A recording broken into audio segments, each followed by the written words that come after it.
अभी मैं संगम नगरी प्रयागराज में मौजूद हूँ, जहाँ पर जो है इस साल महाकुंभ लगा है, महाकुंभ 2025 जो 12 वर्षों बाद लगता है। तो हमारे साथ महाराज जी हैं, हम इनसे बात करेंगे कि जिस तरीके से महाकुंभ में बहुत सारे अखाड़े मौजूद हैं और अखाड़ों की क्या विशेषता होती है, साधु संतों की इस जो है महाकुंभ में कहाँ कहाँ से आगमन होता है और देश विदेश के जो है महाराज जी आए हुए हैं। महाराज जी पहले बताएंगे आपका नाम क्या है? मेरा नाम श्री महेंद्र भारद्वाज गिरी, मुख्य संरक्षक आवाहन अखाड़ा। और आप यहाँ पर वर्तमान आवाहन अखाड़े की छावनी में बैठे हैं।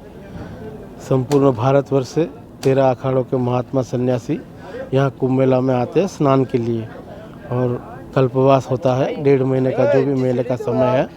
उसी समय में यहाँ पर तपस्या, साधना, पूजा पाठ, योग, क्रियाएं से लेकर सभी चीज़ों का साधु के दर्शन की व्यवस्थाएं होती है, और अन्य क्षेत्र बड़े बड़े चलाए जाते हैं। महाराज जी बताएंगे जो है महाकुंभ में जो अखाड़े होते हैं उनका क्या योगदान होता है और क्या महत्व होता है जो है मेलों में? महाकुंभ में सबसे बड़ा महायोग तो ऐसा है कि ये 12 साल के बाद, 6 साल के बाद जो आता है, वही महाकुंभ अब की बार 144 साल पहले जो योग बना था, वही योग अब की बार 144 साल वाला बन रहा है। तो ये विशेष योग है महाकुंभ का। और रही बात योगदानों की, तो सनातन धर्म को मजबूती से टकाए रखने के लिए, उनका संरक्षण, उनका संवर्धन, उनका रक्षण करने के लिए सर्वप्रथम इतिहास से लेकर अभी वर्तमान समय में सर्वप्रथम अहम रोल अखाड़ों का ही रहा है। अखाड़े के जो हमारे महात्मा संत हैं, अलग अलग सन्यासी महात्मा, बैरागी महात्मा, उदासी महात्मा, ऐसे षडदर्शन साधु समाज के जो भी महात्मा है, वो कहीं ना कहीं किसी न किसी अखाड़े द्वारा से जुड़े हुए हैं, और उन्हीं की व्यवस्थाओं से सनातन धर्म का रक्षण संवर्धन हो रहा है। अच्छा, हर वर्षों की तरह इस साल जो है सरकार की जो है कितना भव्य स्वागत हुई है और जिस तरीके से महाकुंभ सजाया जा रहा है, इससे आप जो है कितना संतुष्ट? सभी अखाड़ों का जो है नगर प्रवेश हुआ और ध्वजा पूजन भी हुआ। उसके बाद सभी की पेशवाई हुई, और कुछ अखाड़ों की पेशवाई अभी आने वाले समय में होगी।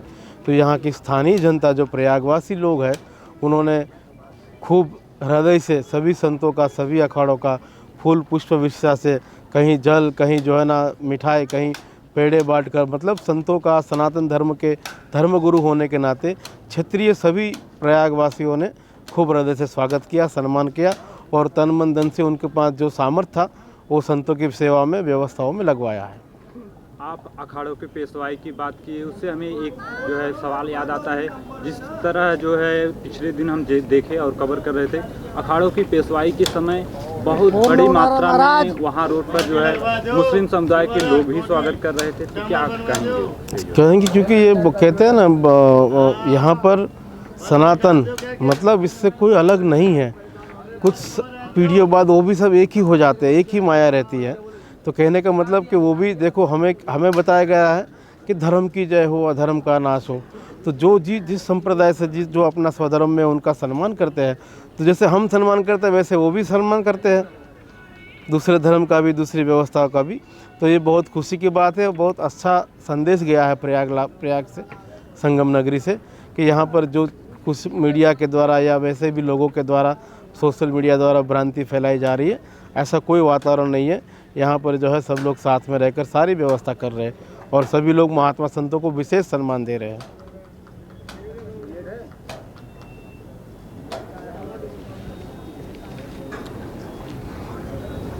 महाराज जी बताएंगे महाकुंभ की आध्यात्मिक और सांस्कृतिक क्या विशेषता है? आध्यात्मिक विशेषता ये है कि जो प्राचीन समय में जिस पंचांग के आधार पर जिस राशियों का भ्रमण होता है हमारे सनातन वैदिक परंपरा में, उसमें ये योग बनता है, ऐसी तिथि आती है, ऐसा नक्षत्र आता है, ऐसे कर्ण आते हैं कि उसी समय पर, जैसे 144 साल बाद हमने बोला ना कि फिर से वही 12 साल 6 साल का योग जो है 12-12 144 हो रहा है आपकी बार में। तो ऐसा विशेष जो है योग बन रहा है। और दूसरा आध्यात्मिक ये है कि ये कल्पवास की भूमि है, संगम नगरी है। यहाँ पर इस विशेष योग में है, आप एक मंत्र का भी जाप करोगे तो वो 1 करोड़ मंत्र के बराबर हो जाता है। तो ये विशेषता है यहाँ की।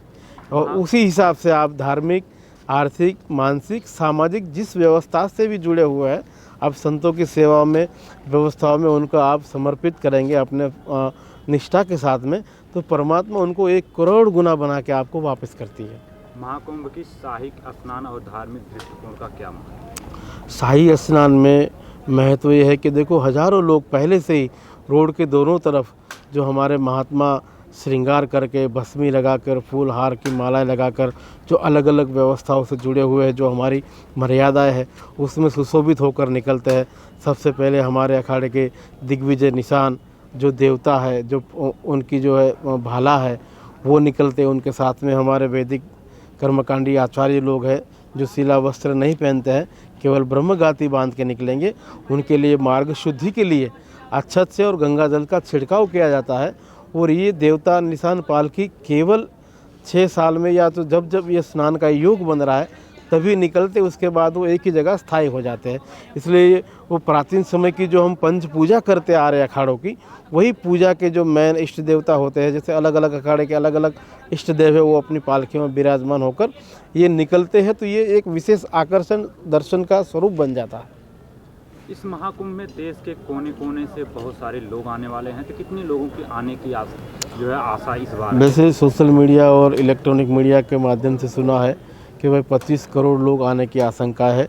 तो कहीं ना कहीं ऐसी इतनी बड़ी भव्य व्यवस्थाएं हो रही है कि ये लोग आ सकते हैं, इससे ज़्यादा भी आ सकते हैं, और देश से भी आएंगे और विदेश से भी आएंगे लोग।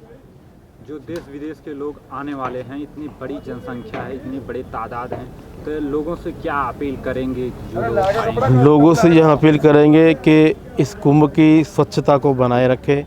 जहाँ तक हो सके अपना ये दिव्य भव्य कुंभ है, ये केवल हम संतों की नहीं बल्कि यहाँ आने वाले श्रद्धालुओं की भी जवाबदारी है, जिम्मेदारी है कि इतना बड़ा स्वच्छता का संदेश जाए पूरी दुनिया में कि अब भारत जो है पुराना वाला भारत नहीं है, अब नया भारत है, मोदी जी वाला भारत है।